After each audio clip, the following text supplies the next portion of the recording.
వాటికి డీటెయిల్స్ చూస్తే తెలుగు రాష్ట్రాల్లో భూ ప్రకంపనలు వచ్చాయి. ఇది ఒకటి రెండు చోట్ల మాత్రమే కాదు, ఏకంగా 2 రాష్ట్రాల్లో భూమి స్వల్పంగా కంపించింది. అయితే కంపించింది కాసేపటికే అయినా జనం మాత్రం ఉలిక్కిపడ్డారు. భయంతో బయటకు పరుగులు తీశారు. కొన్ని సెకండ్ల పాటు షాక్ లో ఉండిపోయారు జనం. చాలా చోట్ల ఇళ్లల్లో వస్తువులు చెల్లాచెదురుగా పడిపోయాయి. ఫ్యాన్లు ఊగిపోయాయి, ఇక గోడలు బీటలు వారాయి. దాదాపు 20 ఏళ్ల తర్వాత తెలంగాణలో ఇదే అతి పెద్ద ప్రకంపన అని నిపుణులు చెబుతున్నారు. ములుగులో 5.3గా రిక్టార్ స్కేల్ పై నమోదైనట్లుగా స్పష్టం చేశారు. ఇక గోదావరి తీరం వెంబడి భూమి కంపించినట్లుగా తెలుస్తోంది.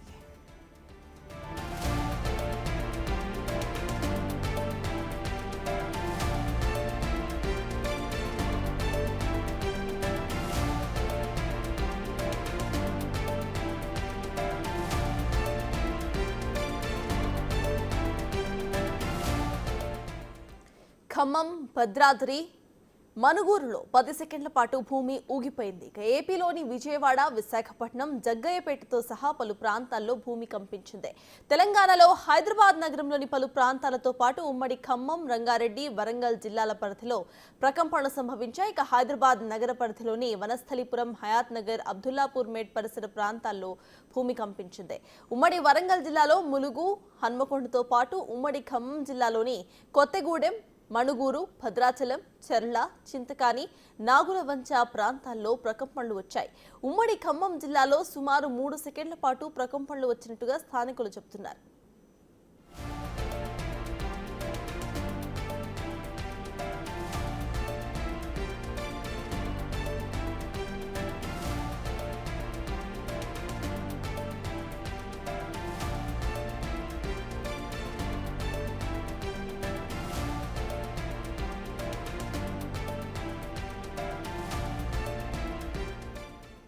ముఖ్యంగా ములుగు కేంద్రంగా భూప్రకంపనలు జరిగినట్టుగా తెలుస్తోంది. ఈ భూప్రకంపనలు గోదావరి తీరానికి అతి సమీపంలో ఉన్నట్లు తెలుస్తోంది. దాని ప్రభావం చుట్టూ ఉన్న జిల్లాలకు, ప్రాంతాలకు పాకింది.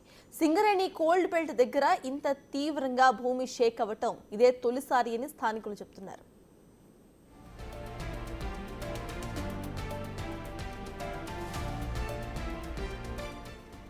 తెలంగాణ పక్క రాష్ట్రమైన ఛత్తీస్గఢ్ రాష్ట్రంలోనూ భూ ప్రకంపనలు నమోదయ్యాయి. సుక్మా, దంతేవాడ, బీజాపూర్, జగదల్పూర్లో భూమి కంపించింది. మొత్తంగా ఈ ప్రకంపనలతో తెలుగు రాష్ట్రాలతో ఛత్తీస్గఢ్ ఒక్కసారిగా ఉలిక్కిపడింది.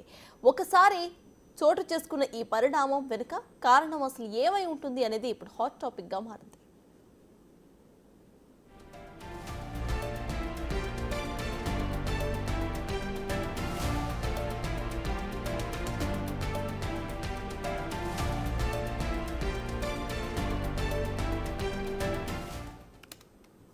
రెండు తెలుగు రాష్ట్రాల్లో భూ ప్రకంపనలు సంభవించాయి. 5.3 నుండి 5.6గా ఇటు భూ ప్రకంపన యొక్క తీవ్రత రెక్టార్ స్కేల్ పై నమోదైంది. ఈ అంశంపై పూర్తి డీటెయిల్స్ మా ప్రతినిధి సుజాత అందిస్తారు. సుజాత, చెప్పండి, హైదరాబాద్ లో కూడా భూ ప్రకంపనలు వచ్చాయి. దాదాపు చాలా ఏళ్ల తర్వాత ఇక్కడ హైదరాబాద్ వాసులు, ఎస్పెషల్లీ తెలంగాణ వాసులు చూస్తున్నారు ఎర్త్ క్వేక్స్ ని. అసలు దీన్ని ఎలా చూడాలి? అప్డేట్స్ ఏంటి?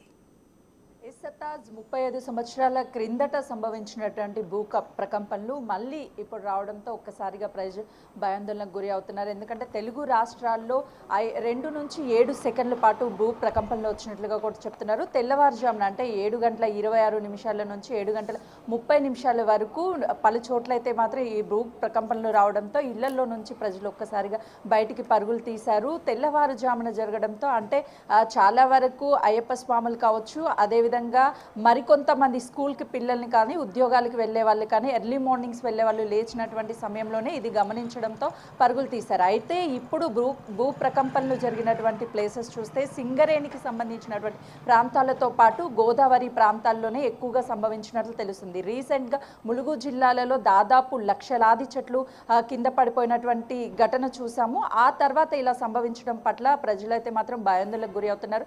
మరోవైపు శాస్త్రవేత్తలు కూడా ఎక్కడెక్కడ భూ ప్రకంపనలు వచ్చాయో వాటి మీద అయితే పరిశీలన చేస్తున్నారు. మరోవైపు ఆ లోతుగా అంటే భూమికి సంబంధించి మనదంతా కూడా దక్కన్కి సంబంధించినటువంటి పీఠభూమి కాబట్టి ఆ భూమి పలు ప్రాంతాల్లో ఎక్కడెక్కడ ఇలా సంభవించే అవకాశాలు ఉంటున్నాయి, ఎందుకు సంభవిస్తున్నాయి అనే దాని మీద కూడా పరిశోధనలు ఆరా తీస్తున్నటువంటి పరిస్థితి ఉంది. మరోవైపు లోతట్టు ప్రాంతాలతో పాటు హై రైజ్ బిల్డింగ్స్ ఎక్కడైతే నిర్మించారో వాటికి సంబంధించినటువంటి ప్రాంతాల్లో కూడా వాటికైతే ఇప్పుడు ఎలాంటి ప్రమాదం లేదు, కానీ కొన్ని ప్రాంతాలు అయితే మాత్రం డేంజర్గానే ఉంటాయని చెప్పుకోవచ్చు.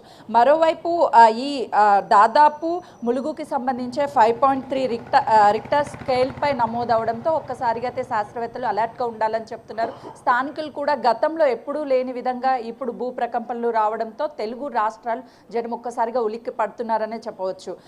మరోవైపు హైదరాబాద్కి సంబంధించి వనస్థలిపురం అదేవిధంగా ఎల్బీ నగర్ పలు ప్రాంతాల్లో కూడా భూ ప్రకంపనలు వచ్చాయన్నట్లుగా అయితే ప్రజెంట్ తెలుస్తుంది. దాన్ని గమనించడానికి ఏదైతే రిక్టర్ స్కేల్ ఉందో 5.3 నమోదైంది కాబట్టి ఆ పైన కానీ ఎక్కువ నమోదైతే చాలా ప్రమాదమని పరిశోధకులు చెప్తున్నారు. అదేవిధంగా గతంలో కూడా అంటే భూ ప్రకంపనలు వచ్చినప్పటికీ 5.3 రిక్టర్ స్కేల్ కంటే తక్కువ ఉంటే 3 కానీ 2 నమోదు అవుతూనే ఉంటాయి. అవి మనం గమనించడానికి వీలు ఉండదు. 5.3 వచ్చేసరికి గమనించామని పరిశోధకులు చెప్తున్నారు. మరోవైపు రాళ్లలో పగుళ్ళ వల్ల కూడా భూ ప్రకంపనలు రావచ్చని పరిశోధకులు చెప్తున్నటువంటి పరిస్థితి ఉంది. మొత్తానికైతే హైదరాబాద్, వరంగల్, హనుమకొండ తదితర ప్రాంతాల్లో భూ ప్రకంపనలు ఉదయం నుంచి తెల్లవారుజామున అంటే 2 నుంచి 7 సెకండ్ల వరకే సంభవించినట్లు చెప్తున్నారు. అసలు దీని మీద పరిశోధకులు ఏం చెప్పబోతారు? కేవలం గోదావరి ప్రాంతాల తీరంలోనే దాంతోపాటు సింగరేణి పరిసర ప్రాంతాలు ఏవైతే ఉన్నాయో ఆ ప్రాంతాల్లోనే సంభవించినట్లయితే మాత్రం ప్రస్తుతం తెలుస్తుంది. సత్తాస్. Right, thank you Sujatha.